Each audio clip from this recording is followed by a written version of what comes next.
Decimal calculation लिखा हुआ है। डेसिमल कैलकुलेशन के बारे में थोड़ा सीखते हैं। देखो लोग डेसिमल देख के डर जाते हैं, उसकी कैलकुलेशन देख के तो और भी ज़्यादा डर सा लगता है। आज हम आपको कैलकुलेशन सिखाएंगे कैसे। देखो 0.001 है, उसमें हमें मल्टीप्लाई कराना है 0.01 की। इसी प्रकार ये अभी बताएंगे, पहले लिख लें थोड़े से।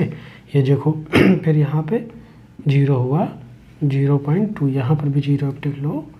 इसकी मल्टीप्लाई हम लोग कराएंगे 0.02, ठीक है, इस तरीके से कराएंगे। उसके बाद फिर तीसरा वाला लिख लूँ, यहाँ पे हम लोग कराएंगे 0.03, इसकी मल्टीप्लाई कराएंगे 0.1 से, ठीक है। फिर उसके बाद यहाँ पे मल्टीप्लाई कराएंगे, मान लिया 0.5 इंटू यहाँ पे हो गया 0, फिर यहाँ पे लिख लिया 0.4, ठीक है। फिर यहाँ पे 5 नंबर एक क्वेश्चन लिख लेते हैं।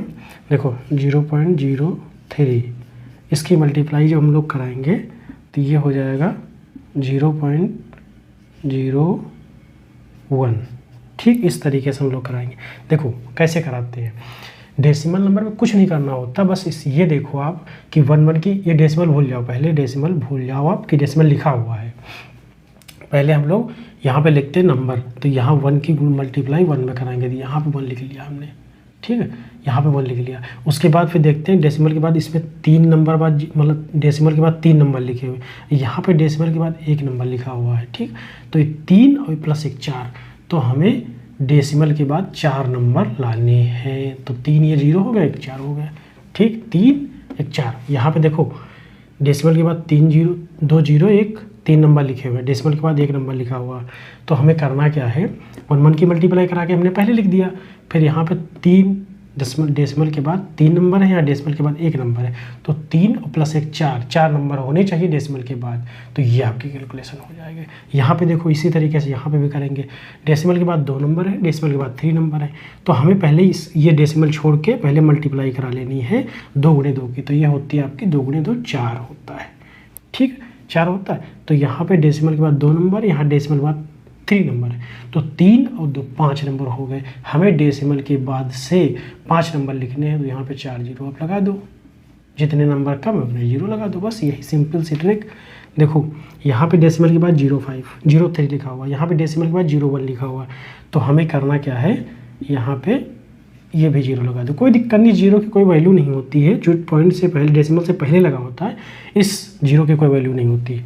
देखो यहाँ पे लिखा हुआ है 0.03 इंटू 0.01, तो देखो यहाँ पे डेसिमल के बाद 2 नंबर, डेसिमल के बाद 2 नंबर, तो डेसिमल के बाद हमें 4 नंबर लिखने हैं। 3 गुणे 1 की मल्टीप्लाई करानी है, यहाँ पे 3 लिखना है, 2 और 2 4 हो गए, तो हमें यहाँ पे 3 0 लिख लेने हैं, ठीक, इस तरीके से करना है। 3 0 हमने लिख लिया।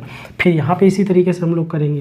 देखो डेसिमल के बाद ये 0.5 लिखा हुआ है, ये फिर 0.04 लिखा हुआ है, तो इसकी जब मल्टीप्लाई 4 गुणे 5 की करेंगे हम लोग, तो यहाँ पे आ जाएगा आपका 20, ठीक है। जब 5 गुणे 4 की मल्टीप्लाई कराएंगे तो 20 हो जाएगा। और हमें डेसिमल के बाद यहाँ पे 1 0 लेना है, सॉरी 1 नंबर लेना है, डेसिमल के बाद 2 नंबर लेने हैं, तो 2 + 1 3 हो गया। हमारे पास 2 ऑलरेडी इसमें कैलकुलेशन में आ गए, तो हमें 3, बस 1 0 यहाँ पे लगा दो, ये यहाँ पे पॉइंट हो गया, बस इस तरीके से होगा। फिर यहाँ पे इस तरीके से देखो, डेसिमल के बाद 0.3 लिखा हुआ, फिर 0.01 लिखा हुआ है, तो हमें 3 की मल्टीप्लाई 1 में करानी है, तो यहाँ पे 3 आ जाएगा, ठीक है। फिर यहाँ पे डेसिमल के बाद 2 नंबर लिखे हुए, डेसिमल के बाद 2 नंबर लिखे हुए हैं, तो 2 और 2 4 हो जाएंगे। डेसिमल के बाद 4 नंबर हमें लिखने हैं, तो हमें क्या करना हो, यहाँ पे 1 नंबर ऑलरेडी लिखा हुआ है, तो हमें 3 0 यहाँ पे लिख लेने हैं, बस ये सिंपल से ट्रिक है। ओके, ये बहुत आसान है, आप देखेंगे तो आपको बहुत मज़ा आएगा। आसान क्या कैलकुलेशन होती, बस इसको देख के डर जाते लोग, बस इससे डरना नहीं है, इसके आगे जीत है, ठीक। ओके, आपको इसे शेयर करना है प्लीज़।